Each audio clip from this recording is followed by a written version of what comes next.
Não crie conflitos em si mesmo. Isso aqui é apenas uma passagem. Tudo sobre o milagre do deputado. Mas seu tumor não está mais aí.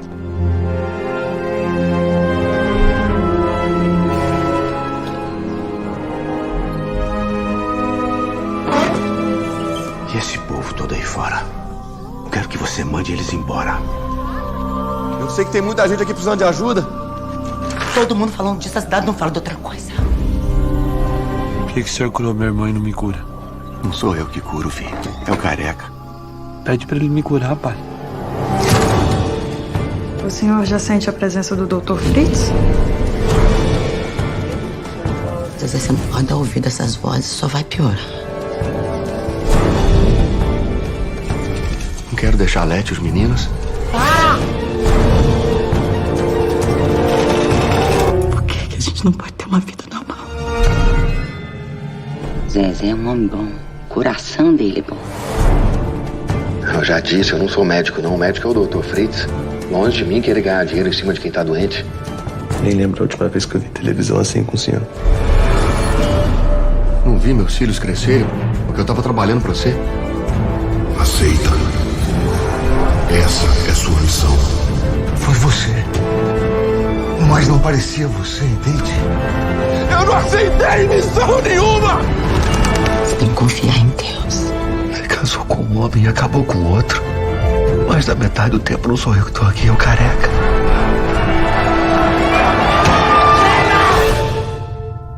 Tá cheio hoje, viu? Vamos começar nosso trabalho.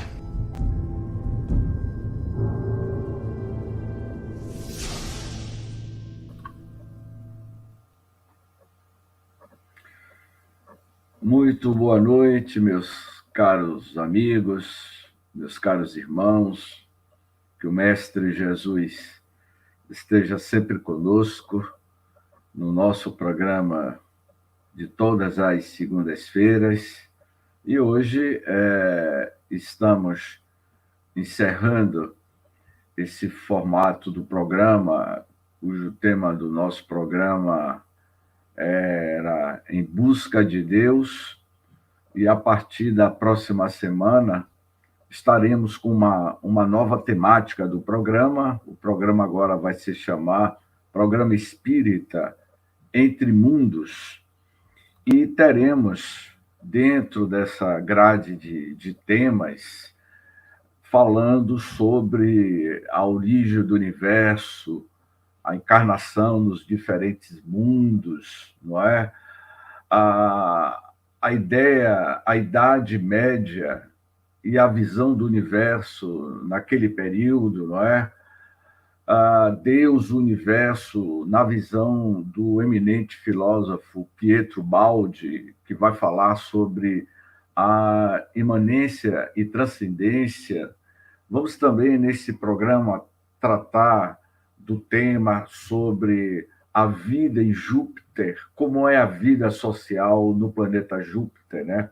Também terá um tema que nós vamos falar de alguns pensadores que já estudavam a questão da origem do universo, da diversidade de vidas, que é tratado no Livro dos Espíritos, e o grande pensador Giordano Bruno e a sua visão do universo, enfim. Então, será um programa que terá outras temáticas, como a mediunidade e a vida interplanetária. Vai ser um programa, assim, muito interessante. A gente vai tentar ter, aqui no nosso programa, alguns convidados para abordar essa diversidade de temas, né? Como, por exemplo, o livro Transição Planetária, psicografado por Divaldo, pelo espírito Filomeno de Miranda, que fala dos alienígenas de Alcione. Há um capítulo que fala sobre a reencarnação em massa dos espíritos oriundos do sistema de Alcione. Tanto o livro Transição Planetária, como também o livro Amanhecer de uma Nova Era, que também vem tratar deste assunto, falando sobre as cidades espirituais. Teremos alguns convidados que vai falar sobre as diversas colônias espirituais na nossa psicosfera terrestre. E também haverá colônias espirituais ao derredor de outros planetas. Como Jesus afirmou, há muitas moradas na casa do meu Pai. Então, nessas outras moradas, nesses outros mundos, será que existem colônias espirituais ao derredor destes planetas? Então, esse será alguns temas desse novo programa que se inicia na próxima semana, que vai se chamar Programa Espírita Entre Mundos, não é?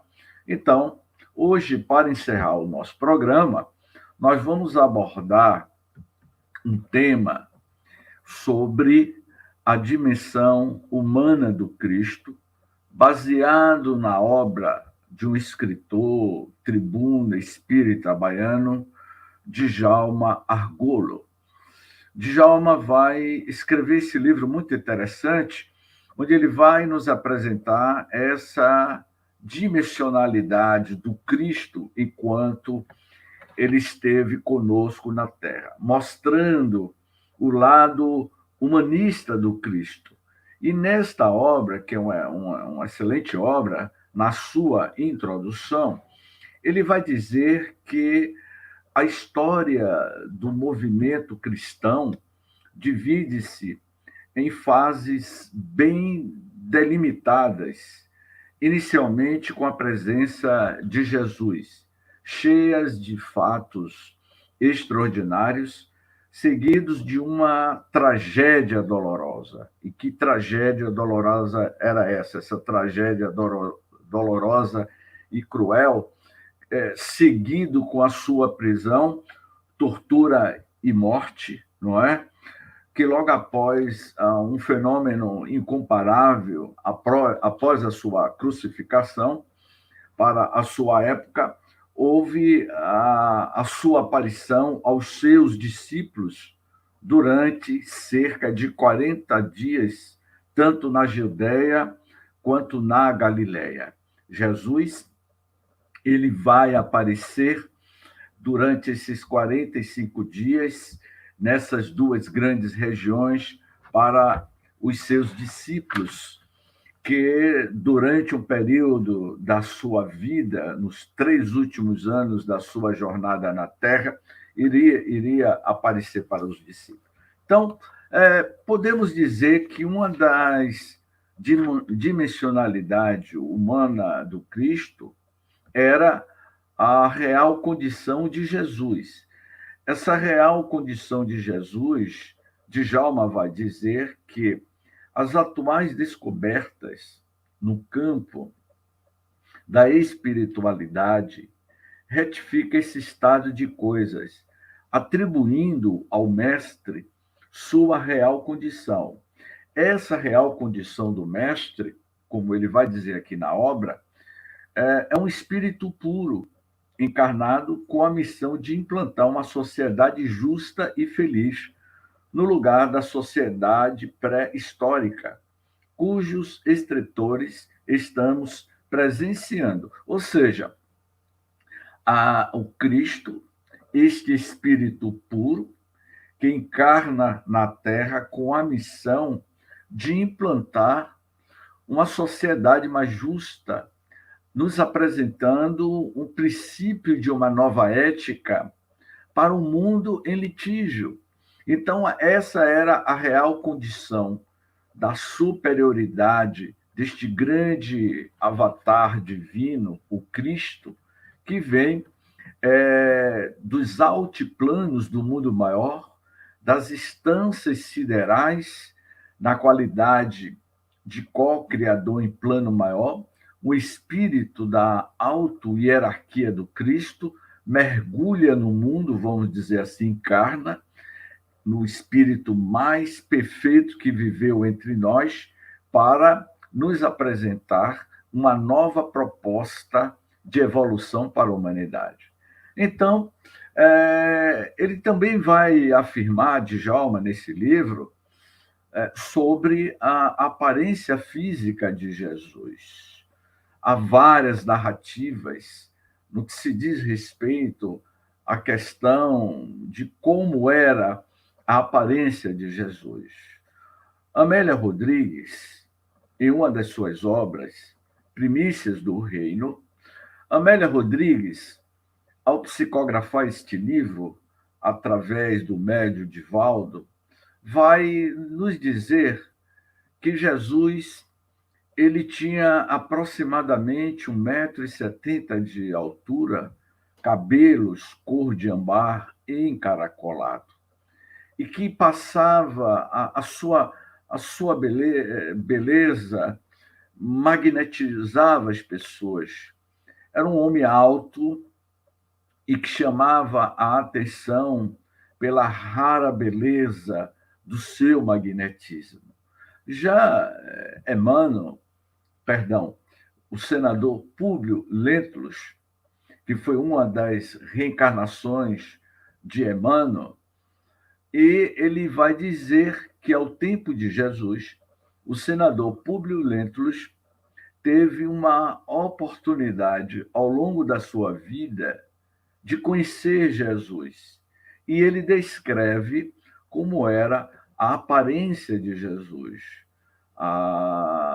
o seu aspecto, e que esta narrativa do senador Públio Lentulus está inserido no livro Há 2000 anos, psicografado por Chico Xavier, pelo espírito de Emmanuel, que é ele, o próprio Emmanuel, que narra a sua encarnação como senador romano ao tempo de Jesus.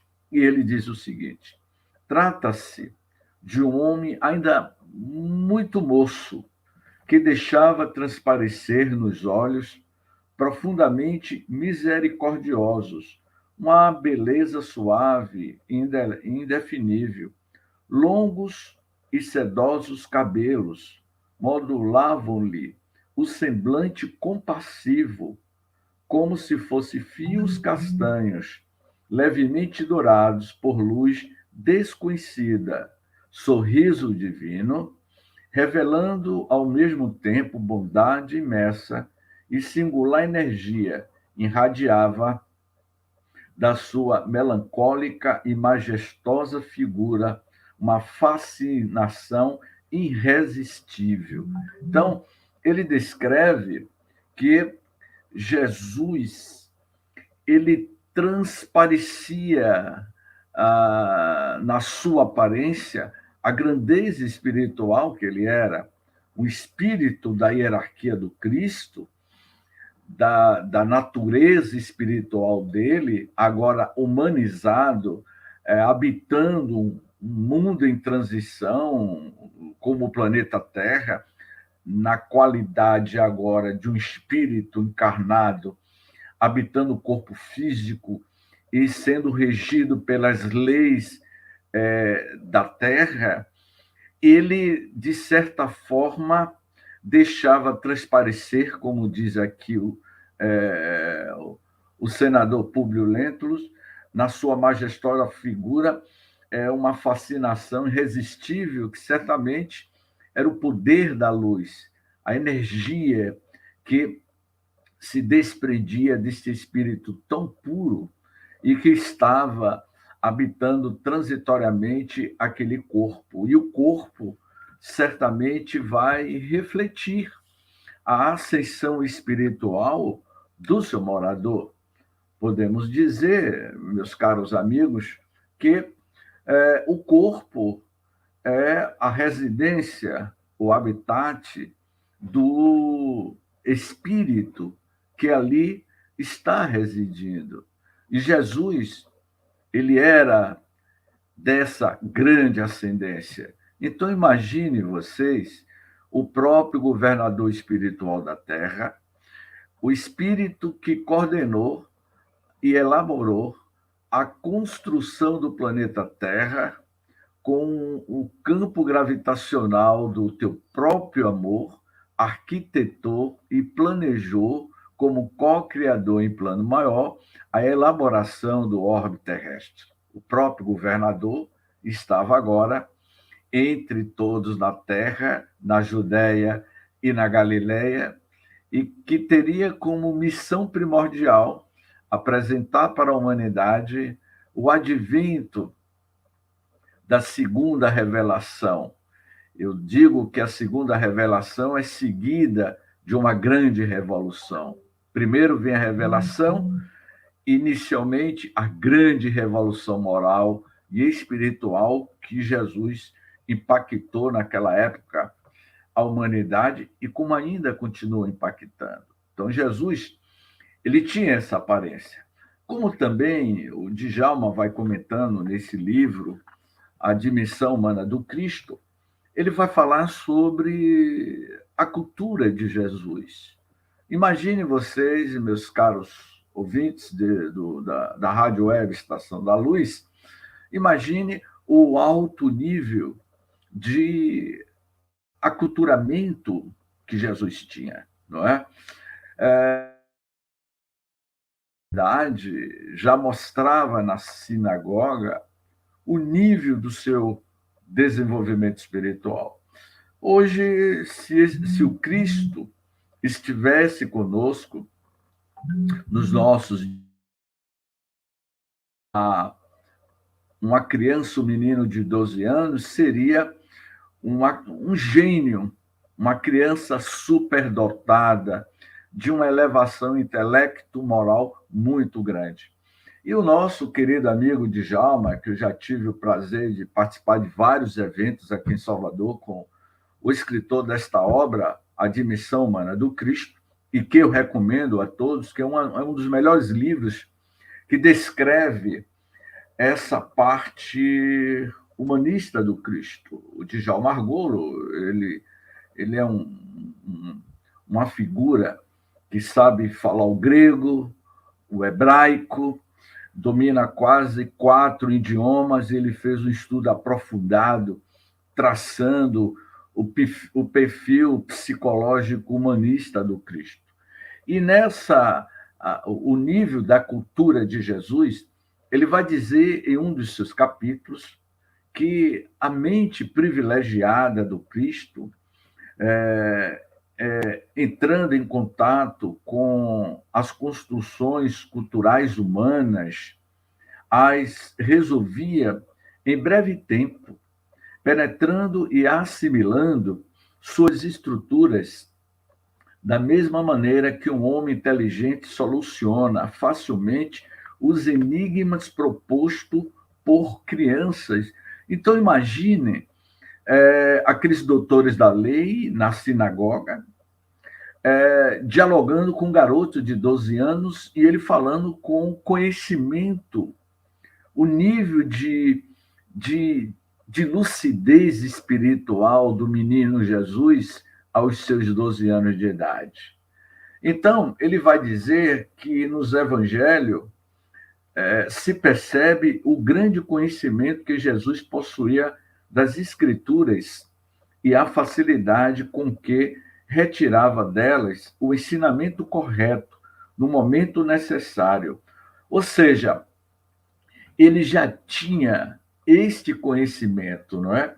E há algo muito interessante que é da característica de espíritos altamente evoluídos, eu digo assim, altamente evoluídos, em 2 princípios, intelectualmente, em 3 princípios, intelectualmente, moralmente e espiritualmente, que será a velocidade do seu raciocínio. Ou seja, a velocidade do raciocínio de Jesus, meus amigos, era notável, tendo sempre resposta precisa às questões que lhe colocavam. Ou seja, a resposta, a forma como ele se comunicava, ele assimilava esses conceitos do Evangelho, das Escrituras da época, era algo extraordinário. Os doutores da época chamaram José e Maria para conversar com ele, falando da capacidade intelectual de Jesus, não é? A sua maturidade espiritual. E Maria certamente sabia que seu filho era uma criança prodígia, era uma criança especial, uma criança diferente de todos, até porque ela, quando estava para receber Jesus no seu ventre materno, o Espírito Gabriel lhe apareceu e falou a Maria que ela, dentro em breve, receberia o Filho de Deus, este grande Espírito, que ela teria a missão de carregar em seu ventre o Espírito mais elevado. O Filho do Homem estaria encarnando na Terra e que ela seria a mãe materna em carregar em seu ventre o Filho de Deus, este grande avatar divino. Então, quando ele também vai falar que Jesus e a sua relação com os seus discípulos. E como era a relação de Jesus com os seus discípulos? Narra Djalma, neste livro, A Dimensão Humana do Cristo, que ele vai dizer o seguinte: Jesus se relacionava com eles como um pai tolerante e paciente com os filhos bem pequenos, repreendia-os quando preciso, ministrava-lhes ensinamentos e esclarecia suas dúvidas, promoveu o treinamento deles na divulgação da Boa Nova e na cura de doentes e obsediados. Ou seja, os discípulos, ao conviver com Jesus, os 12, Jesus sempre estava na posição de um irmão maior, orientando aqueles homens a assimilar a sua proposta de renovação para a humanidade. E sabemos que muitos, entre eles, especialmente Simão Pedro, ele era temperamental. Ele era um pouco explosivo, se não explosivo, na sua na forma como ele tratava as pessoas.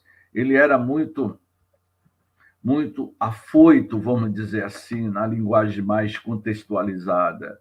E Jesus sempre estava a dialogar com Simão Pedro e com todos eles. Então, eles sempre tinham uma palavra edificante de esclarecimento para seus discípulos. E uma das coisas que Jesus mais ensinou aos seus discípulos é a vivência do teu evangelho seguido da prática, vivenciar e praticar o evangelho. Então, quando você assimila e vivencia os conceitos da Boa Nova de Jesus, e que eu digo que esta Boa Nova, este evangelho, é o evangelho cósmico da vida, é o evangelho para a renovação da humanidade. Então, Jesus iria ensinar aos discípulos como você auxiliar o próximo. Aquele célebre diálogo, quando Jesus diz aos seus discípulos: ó homem de pouca fé, se tiverdes fé do tamanho de um grão de mostarda, removerá as grandes montanhas. Jesus falava ali de que você é capaz, sim, de mudar o teu próprio destino, de mudar o destino da humanidade. Então, quando você tem esta convicção da sua fé interior, você se conecta com as soberanas leis divinas do Criador, e você abre um canal de comunicação com os espíritos superiores através da oração, através da sua convicção de que você é capaz de curar, de fazer um paralítico andar, o que fazia Jesus realizar os milagres das grandes cirurgias que Jesus realizava, era a sua ascendência espiritual, o nível de evolução que ele já conquistou. E ele, na qualidade de um espírito deste quilate, ele, na sua superioridade espiritual, na sua superioridade humana na Terra, ele tinha autoridade moral e espiritual, porque dele exalava, fluía a energia, o magnetismo do Cristo, esse fluido cósmico, não é? Essa energia curadora saía com muita fluidez do psiquismo espiritual do Cristo, e ele curava as milhares de pessoas que por ele passaram, pelas suas mãos passaram. Então, Jesus ensinava isso, sim, aos discípulos, ensinando-nos a eles que eles são capazes de fazer muito mais do que eu fiz. Porque Jesus dizia, o que eu fiz, vocês poderão fazer muito mais e estabelecer grandes mudanças, porque ele nos colocava em pé de igualdade. Jesus, certamente, ele iria dizer, que é um dos capítulos que o Djalma trata aqui no livro, da origem espiritual do Cristo, não é? De onde veio este grande avatar? E vamos comentar isso em um capítulo mais adiante. Mas há uma citação desse livro que ele vai falar sobre Jesus, um homem de ação. Ele tinha ação, ele tinha atitude, não é? Ele era um homem, vamos dizer assim, proativo. Ele não dizia, eu acho que eu sou o filho do homem. Ele não dizia, eu acho que eu estou aqui para cumprir a minha missão. Absolutamente que não. Na dialética de Jesus, a sua linguagem não comportaria esse tipo de pensamento de posição. Jesus era um proativo, ele era de atitude, ele era de ação, mas era um homem que ponderava, pensava, analisava e, acima de tudo, sempre falava com autoridade moral, com a autoridade espiritual.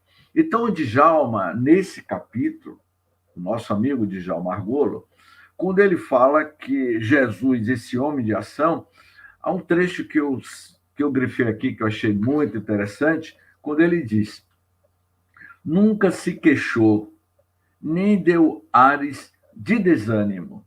Ou seja, em momento algum, nós não vamos ver Jesus desanimado. Pelo contrário, quando ele sentia-se diante de uma turba de pessoas enfurecidas e de alguns dos seus discípulos, como, por exemplo, não é? O Bartolomeu, narra Humberto de Campos, no livro Boa Nova, há um capítulo deste livro, cujo título do capítulo chama-se Tenha bom ânimo, Bartolomeu. Bartolomeu foi ter com Jesus e abrir o teu coração para Jesus, dizendo-lhe que ele estava desanimado diante das circunstâncias da vida em que ele estava enfrentando dificuldade no relacionamento com a sua família, dificuldade com a perda de um ente querido na sua família, e Bartolomeu, ele estava vivenciando o que nós conhecemos hoje como depressão, não é? Melancolia, o vazio existencial, ele não estava conseguindo ter um autoencontro consigo mesmo. E aí ele procura Jesus, e Jesus vai lhe dar o remédio terapêutico para neutralizar o desânimo, que é, na realidade, a oração.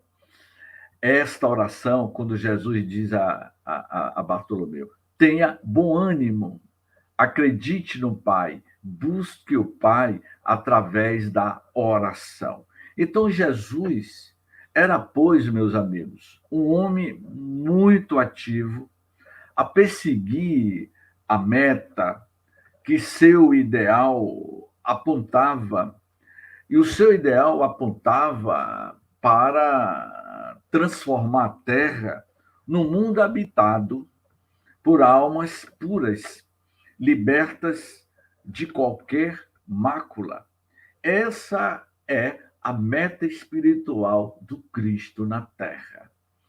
Ele é o nosso governador, a sua postura de nunca se queixar de nada, quando ele às vezes se isolava, e quando ele se isolava, ele ia meditar, e as suas meditações profundas certamente levavam ao seio do Criador, porque quando você mergulha numa meditação profunda, numa oração profunda, você tem respostas divinas e você se fortalece diante desta energia. Então, ele tinha uma meta na Terra, e para cumprir essa meta na Terra, que era o seu ideal de transformar a Terra num mundo habitado por espíritos ou almas mais puras, ele não poderia se abater.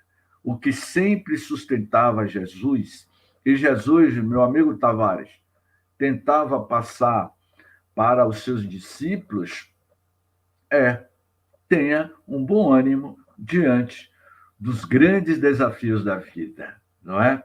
Então, quando Djalma também vai dizer que ele era um grande administrador. Jesus certamente montou a equipe dos 12, não é? Dos 12 diretores, vamos dizer assim. Aquela equipe da linha de frente, não é? E ele era um grande líder, não é? Essa administração de Jesus era pautada no seu reino de luz. O móvel para a sua administração era o reino de Deus que ele estava implantando na terra, e que alguns discípulos e muitos não entendiam qual era a proposta de Jesus.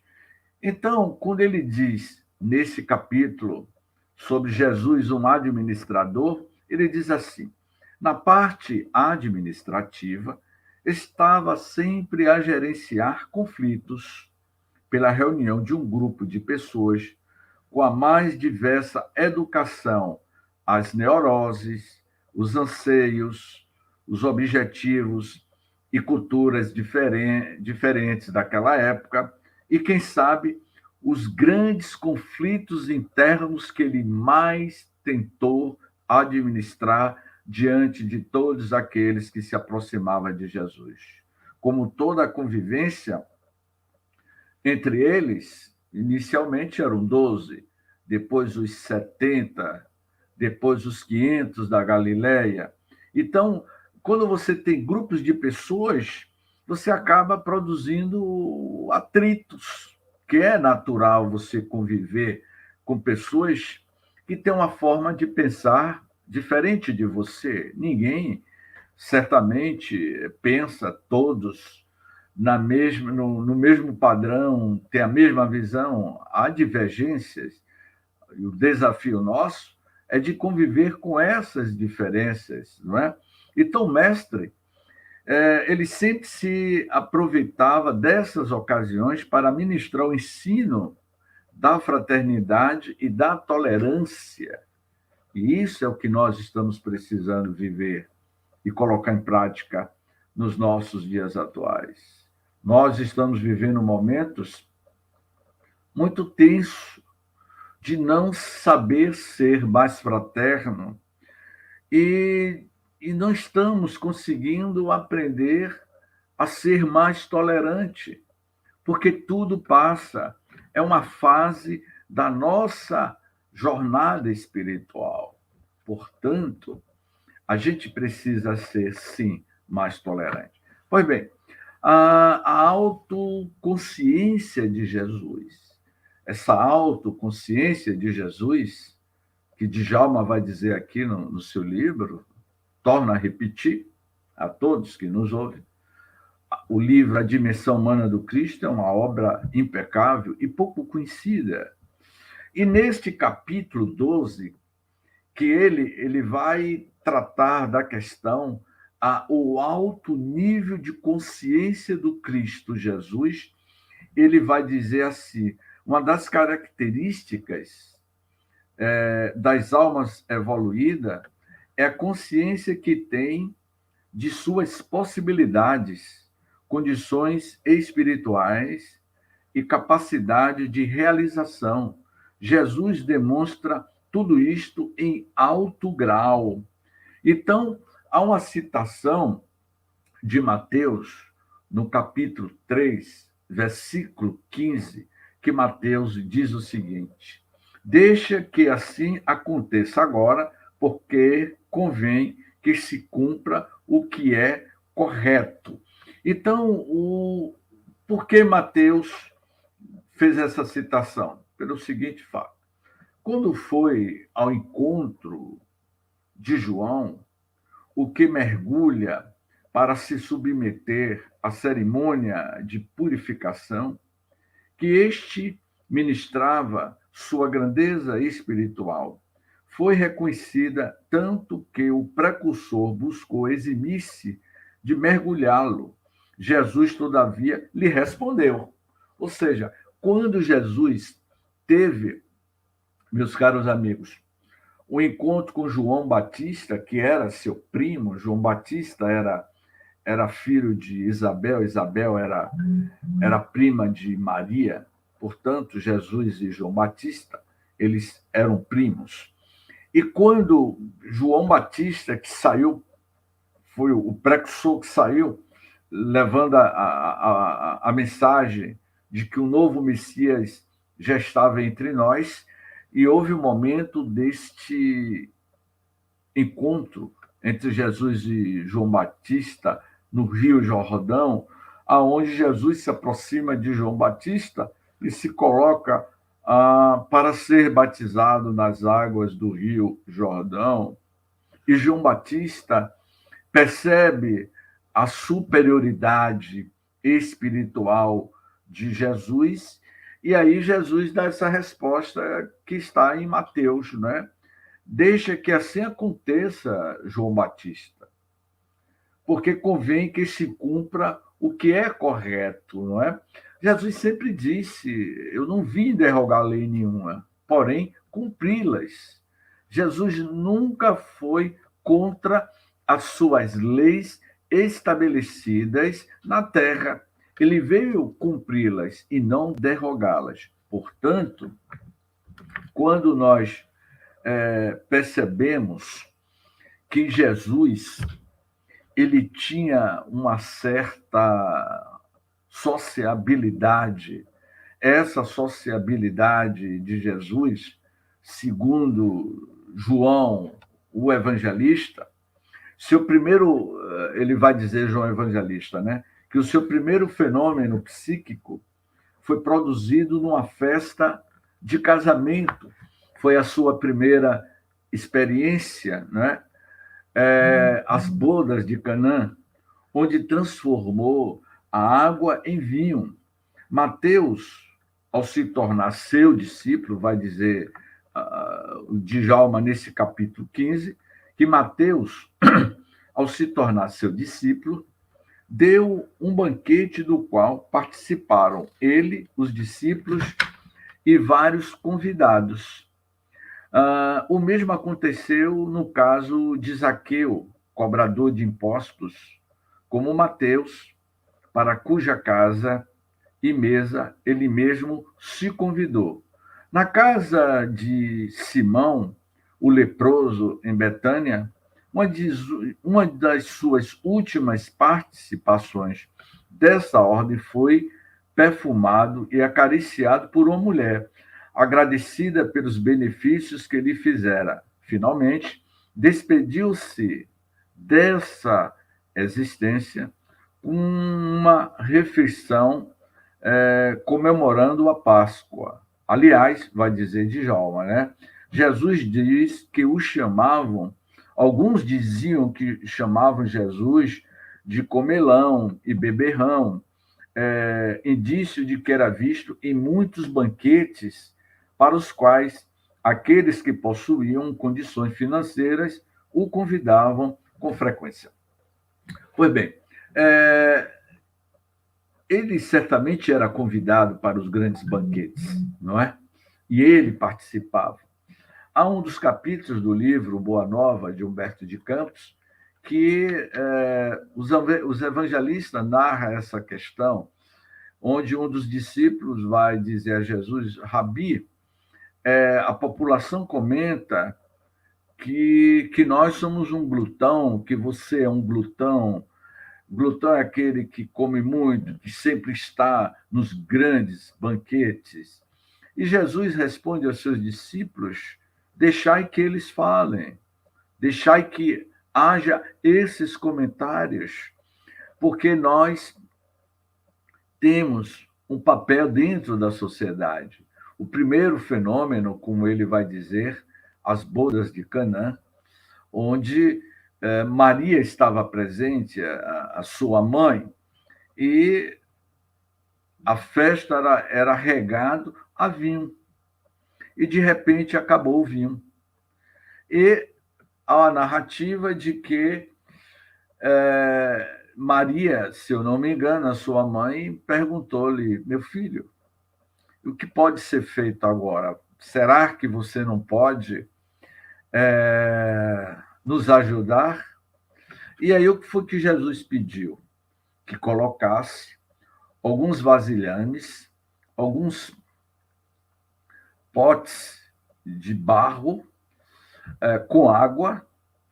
Quando alguns discípulos colocam aqueles potes de água com água, e Jesus transforma aquela água em vinho.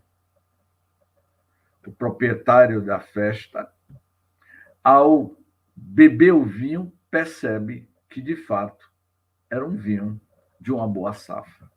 Aqui fica uma pergunta, um questionamento. Como foi possível transformar água e vinho? Que poder misterioso tinha este Rabi?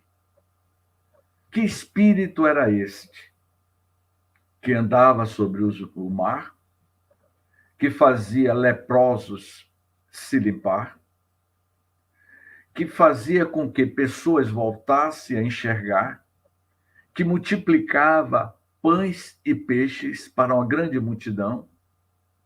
Que homem era este que realizava esses grandes prodígios? Assistimos, na semana passada, o filme Predestinado. As curas realizadas durante 20 anos por José Arigó, no interior de Minas Gerais. E quando eu estava assistindo um filme Predestinado, que conta a história de José Arigó, das cirurgias que ele realizou naquele deputado, as cirurgias de cataratas, as cirurgias de tumor maligno que ele tirava usando uma faquinha pequena enferrujada, ele cortava, na qual o espírito de Dr. Fritz, que foi um alemão vítima da Segunda Guerra Mundial, ele era médico na época da Segunda Guerra Mundial, e Dr. Fritz, junto com o espírito Sheila, iria realizar aqui no Brasil verdadeiras cirurgias espirituais naquela época. E quando eu estava assistindo esse filme, meus caros amigos, O Predestinado, e eu vendo aquelas curas de cirurgias que Zé Arigó realizava com cortes, não é? Eu fiquei me lembrando de Jesus. Jesus realizava todos os tipos de cirurgias sem nenhum tipo de corte, porque Jesus, ele é o médio de Deus, ou seja, Deus se manifestava através dele, ele não tinha intermediário. Jesus era médio dele mesmo, não havia espírito, no caso de Zé Arigó, o médio, que recebia o espírito de Dr. Fritz para realizar as cirurgias. Mas Jesus não, ele era o próprio cirurgião cósmico, o próprio ser espiritual que realizava os grandes milagres, andar sobre o mar, a multiplicação dos peixes. Ele manipulava como ninguém as energias, o fluido cósmico, para materializar na mente e no coração daquele povo, daquela multidão no Sermão da Montanha que buscava Jesus, e Jesus realizava verdadeiros prodígios de cura.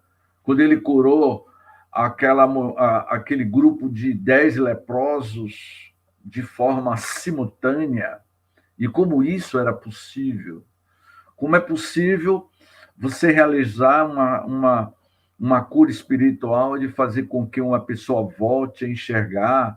Ele cuspia com a sua saliva no chão, fazia uma pasta com o pó da terra e passava no olho de alguns cegos e mandava que o cego fosse se lavar na fonte de Siloé. Jesus foi capaz, com a sua superioridade espiritual, de se transfigurar no Monte Tabor, onde ele seria ladeado por 2 grandes espíritos, o espírito de Elias e o espírito de Moisés. E os discípulos, observando aquele fenômeno de transfiguração, de materialização de 2 espíritos que se materializavam, certamente na qual Jesus era o portador deste ectoplasma divino, vamos dizer assim, fez com que o espírito de Elias e Moisés se materializasse no Monte Tabor. E os discípulos iriam perguntar ao Rabi: Rabi, queres que eu faça mais 2 tendas? E o que foi que Jesus disse aos discípulos? O que vocês presenciaram, guardem para vocês. Não é o momento de divulgar. Portanto, então Jesus, ele tinha esse poder, essa autoridade, mesmo vivendo no mundo físico, na sua dimensionalidade humana.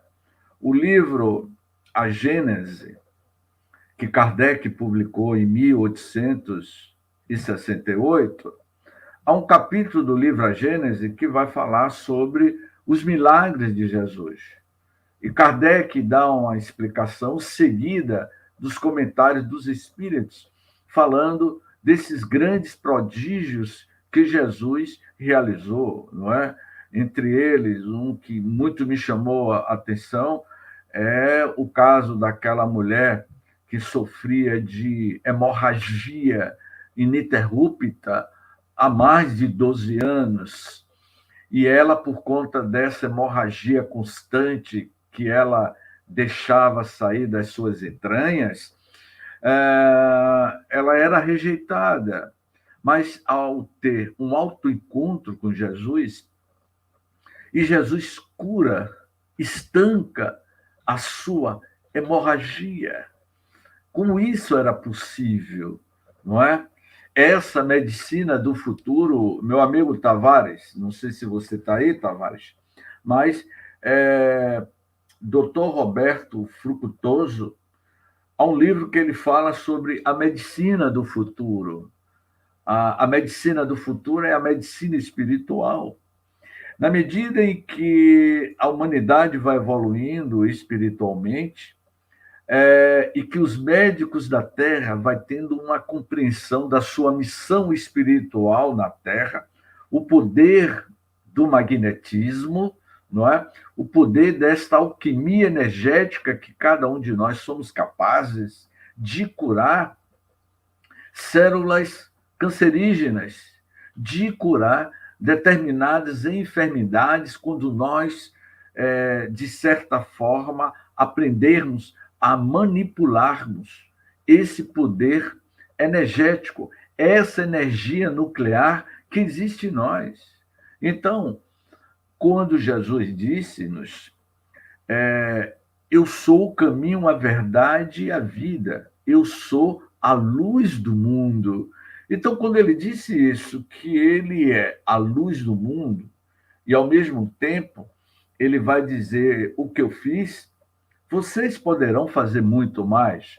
Então, ele está querendo nos dizer que somos capazes e seremos um dia o que ele é, o nível em que ele chegou. Porque todos nós estamos nos mesmos passos, nos mesmos caminhos que Jesus percorreu no passado.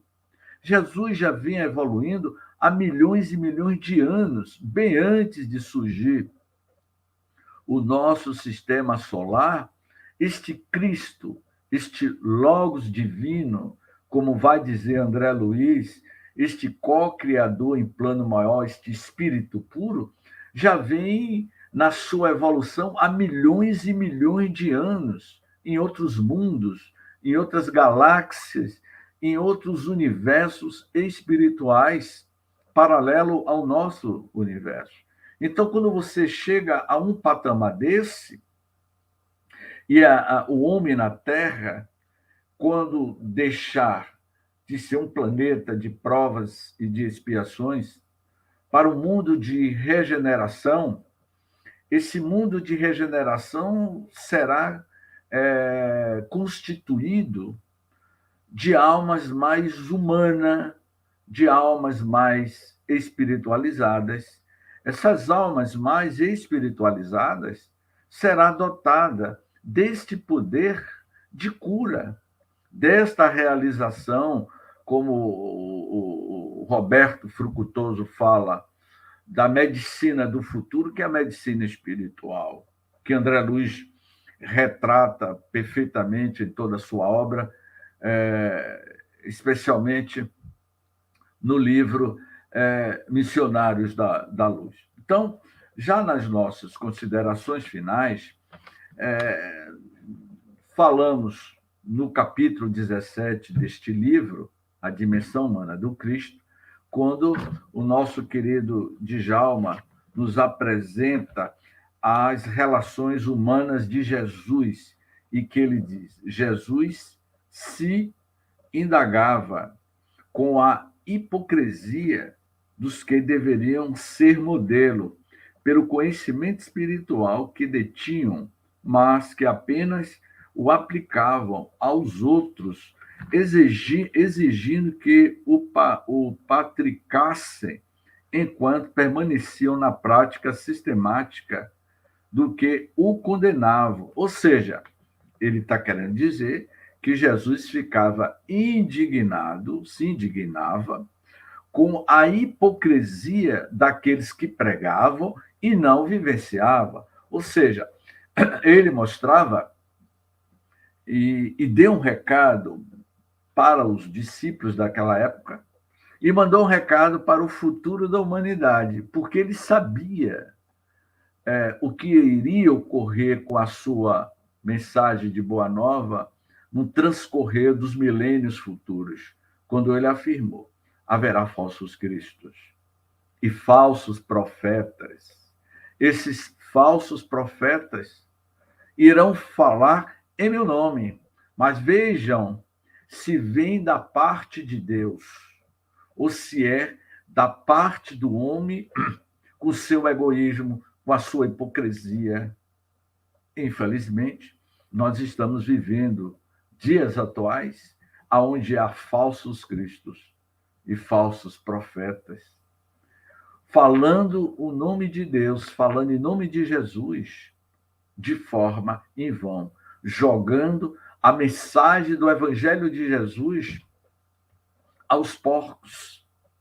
Portanto, meus amigos, quando Jesus criou e nos apresentou essa estreita ligação entre ele e Deus, e é aqui que nós já vamos, já concluindo a apresentação deste livro, que nós tentamos resumir de forma precisa a dimensionalidade humana deste ser que viveu conosco, quando, neste capítulo 18, ele diz: como todos os espíritos que já se libertaram do ciclo das reencarnações, Jesus tinha uma consciência clara de sua ligação com Deus. Não era uma questão de crer, mas de saber, pois vivia intensamente essa interação num grau inimaginável para nós. Essa interação com Deus é algo que foge à nossa compreensão, porque quando ele disse, eu e meu Pai somos um só, ele não via uma diferenciação. Ele é o representante do Criador na Terra. Então, na medida que você vai ampliando seu estado de consciência espiritual e vai tendo autopercepção de si mesmo, você vai tendo um novo olhar para a vida, um novo olhar ao derredor do mundo em que você está mergulhado, neste mundo em transição, e que você faz parte desse processo da transição planetária que a Terra está passando, porque é um processo natural. Portanto, quando Jesus, ao afirmar no Sermão da Montanha, bem-aventurados os puros de coração, porque eles verão a Deus, Jesus estava dizendo-nos que para que você possa ver Deus, sentir essa inteireza, né? Essa estreita ligação com o divino, com o Criador, você tem que ter o coração puro. Ter o coração puro é nas nossas sucessivas e ininterruptas reencarnações, e cada reencarnação nossa, o objetivo é progredir moralmente e espiritualmente. Então, cada mergulho no mundo de César, na Terra, e que nós, na qualidade de princípio inteligente do universo, como espírito, ao estar encarnado na Terra, estamos numa dimensão humana, estamos sendo regidos pelas leis das diretrizes da Terra, da gravidade da Terra, do plano terrestre, das relações humanas. Somos humanos enquanto estamos habitando um corpo físico, somos criaturas humanas, mas de uma qualidade e de um princípio espiritual. É este princípio espiritual que eu sou, que manifesta-se transitoriamente na Terra. Então, Jesus não seria diferente de todos. Ele esteve conosco e foi humano. Ele, ao nascer, a sua mãe deu de mamar, ele teve todas as necessidades fisiológicas que qualquer criatura humana teve, as suas necessidades, ele teve sede, teve fome, teve que ser protegido do frio, do calor, tudo, porque ele era de natureza humana, mas a superioridade deste Cristo é de milhões e milhões de anos de evolução. Portanto, essas são as nossas considerações dessa humanidade que Jesus veio à Terra para mudar a qualidade do psiquismo espiritual da Terra. Ele esteve entre nós há 2000 anos, na Galileia, na região da Judéia. E esse grande companheiro nosso, vai aqui uma justa homenagem ao meu amigo Djalma Margolo, além de escrever esse livro, A Dimissão Humana do Cristo, Djalma escreveu outro livro, cujo título do livro se chama Quando o Amor Veio à Terra. Quando o amor veio à Terra, era a presença da dimensionalidade deste Cristo divino, que teve uma passagem breve na Terra de 33 anos e deixou o seu grande legado, o legado do amor.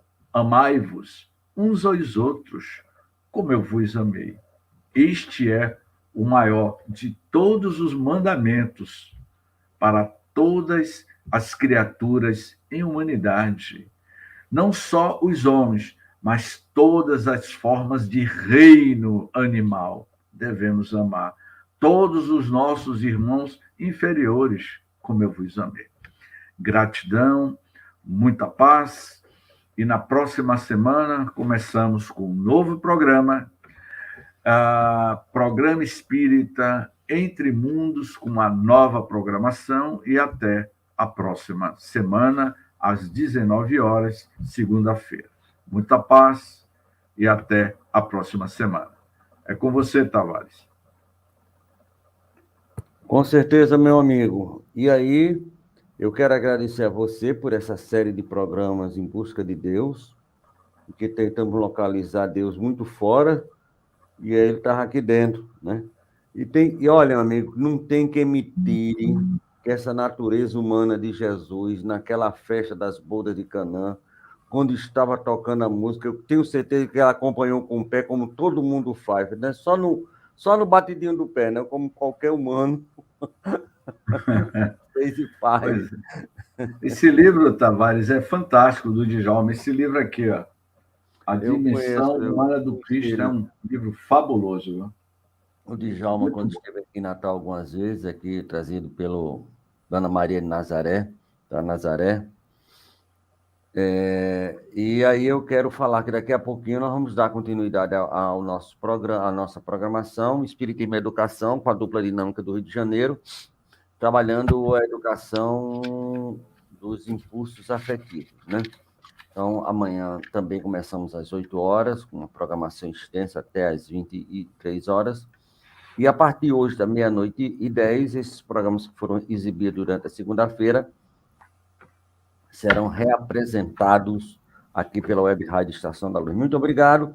E próxima semana voltamos com um novo programa Entre Mundos, não é isso? Entre Mundos, isso. Entre Mundos, que a gente vai trabalhar aí a ufologia, o espiritismo, enfim, tudo que envolve os mundos que compõem a casa de papai. Muito obrigado, meu irmão. Um beijo no coração. Um abraço, Tavares. E até segunda. Me manda todo o material logo hoje, se você puder. Manda agora. Tá bom. Felicidades. Ok.